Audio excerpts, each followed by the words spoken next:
terkait pemakaman pasien COVID di Subang, kita itu sebenarnya sudah ada SOP yang mengatur ya, sudah ada SOP yang mengatur. Terus di Subang itu sendiri berbeda dengan kabupaten lain. Kalau kabupaten lain biasanya mereka tidak punya tim, tapi mereka punya mitra. Jadi misalkan kayak di yang saya tahu ya, seperti Kerawang lah yang terdekat biasanya, atau Purwakarta, mereka tidak punya tim COVID khususnya pemakaman yang khusus gitu. Tapi mereka minta rekanan, dalam artian ada dari pihak ketiga yang ikut membantu proses. Nah kebetulan di Subang sendiri itu kita mempunyai tim khusus untuk pemakaman COVID, baik itu untuk pemakaman maupun evakuasi pasien-pasien yang melakukan swab ya, baik itu dari rumah sakit ke pulang dari rumah sakit ke rumahnya atau dari rumahnya diantar ke rumah sakit gitu ya.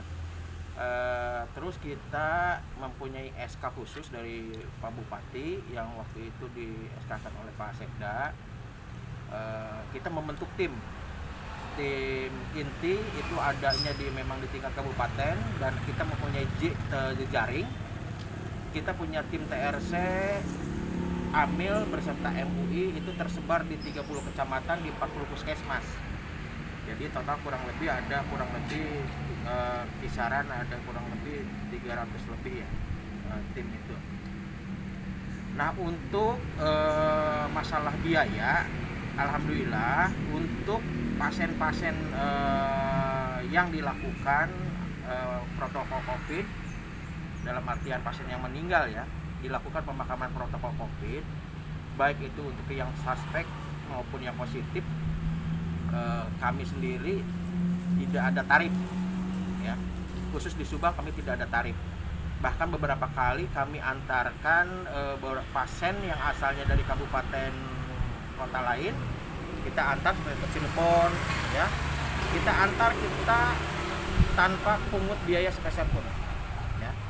Kenapa seperti itu? Karena memang Pak Bupati, Pak Haji Ruhimat ya, waktu itu sudah menjanjikan memberikan KDD khusus untuk orang yang terlibat di dalam pemulasaraan jenazah ya, baik itu evakuasi sendiri pun. Dan alhamdulillah itu sudah terrealisasi sampai sekarang ya, walaupun di tahun anggaran 2021 ini kita belum menganggarkan kembali karena anggaran itu masuk ke dalam anggaran DTT ya, dana tak terduga atau dana teknis. Nah itu mungkin yang berkaitan dengan biaya pemulasaraan jenazah di Kabupaten Subang.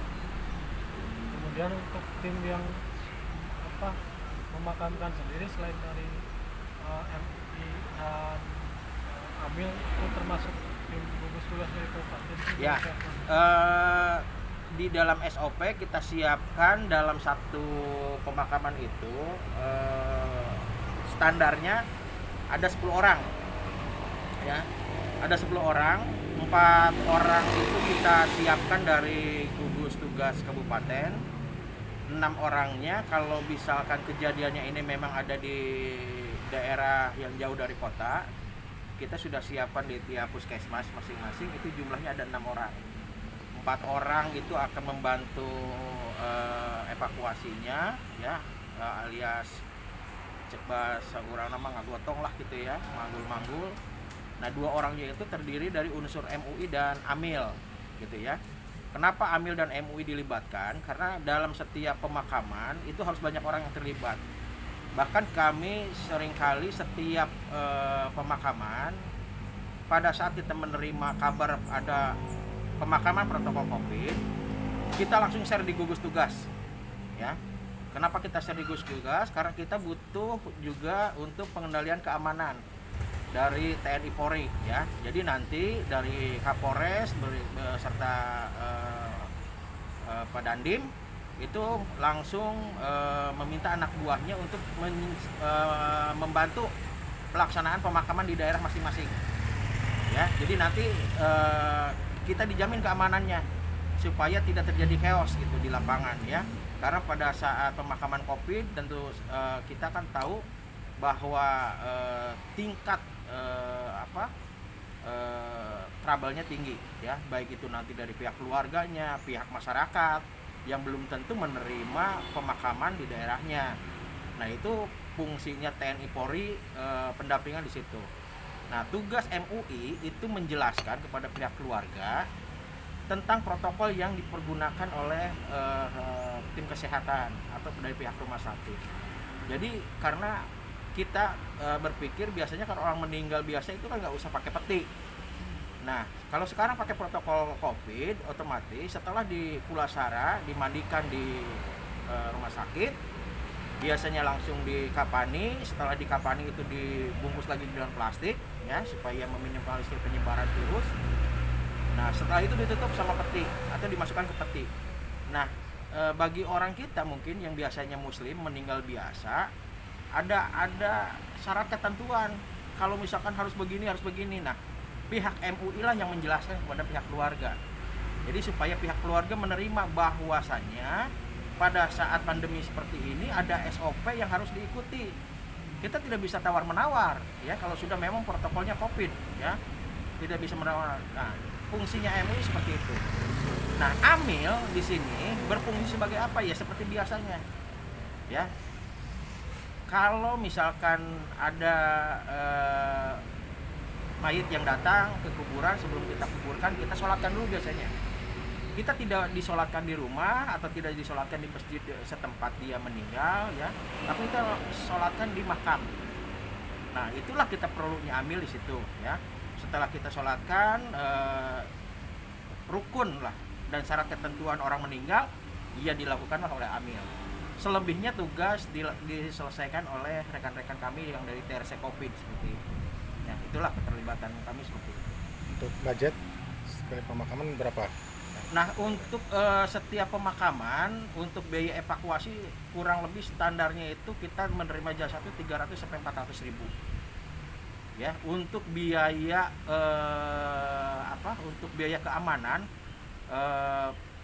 Pak Bupati sudah menyiapkan dalam satu pengamanan itu range-nya itu 250 sampai ke 1 juta rupiah. Jadi tergantung berapa orang yang mengamankan. Kalau misalkan ada 2 orang berarti satu orangnya jasanya 250 ribu ya. Nah, termasuk juga untuk penggalian kubur. Pak Bupati memberikan kadodo juga untuk biaya gali kubur. Range-nya itu dari 500 sampai 1 juta. Jadi tergantung bagaimana tempat itu ya, tidak sama. Jadi kalau misalkan di daerah itu biasanya penguburan membutuhkan biaya 500, ya berarti range-nya 500 ribu diklaimnya.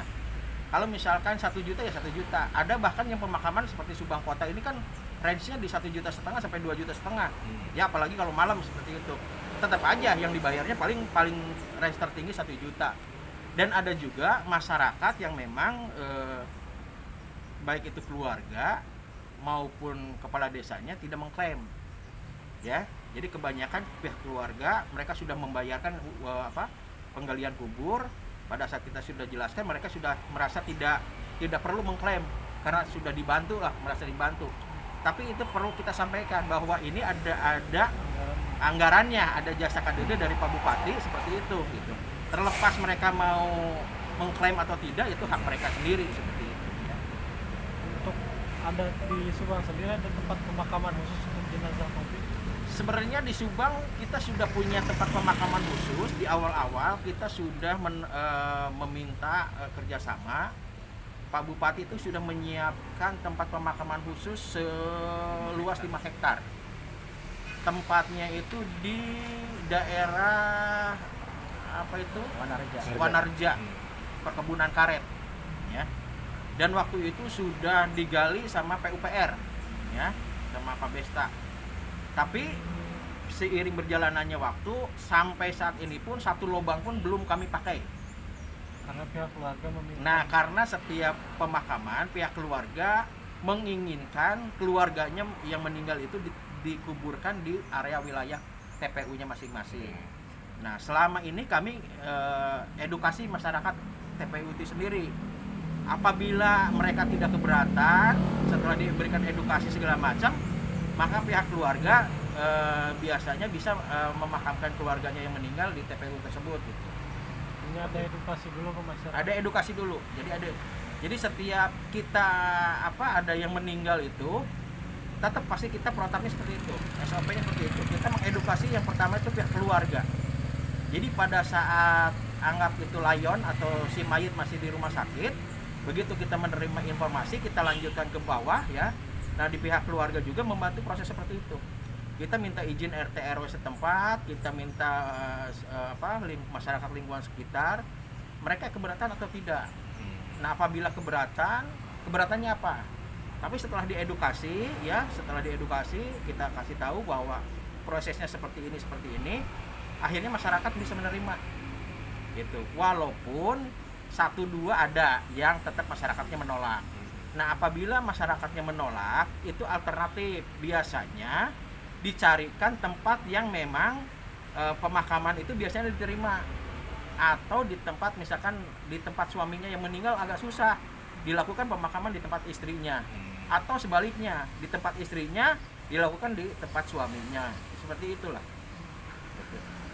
Hanya selama ini tidak mengalami masalah. Alhamdulillah sampai ini dikatakan masalah besar sih untuk Kabupaten Subang tidak ada.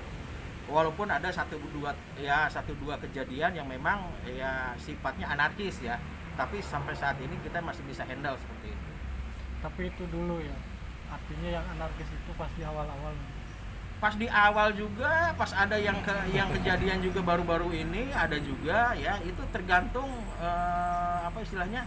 tergantung situasi dan kondisi di mana kita menguburkan korban itu sendiri.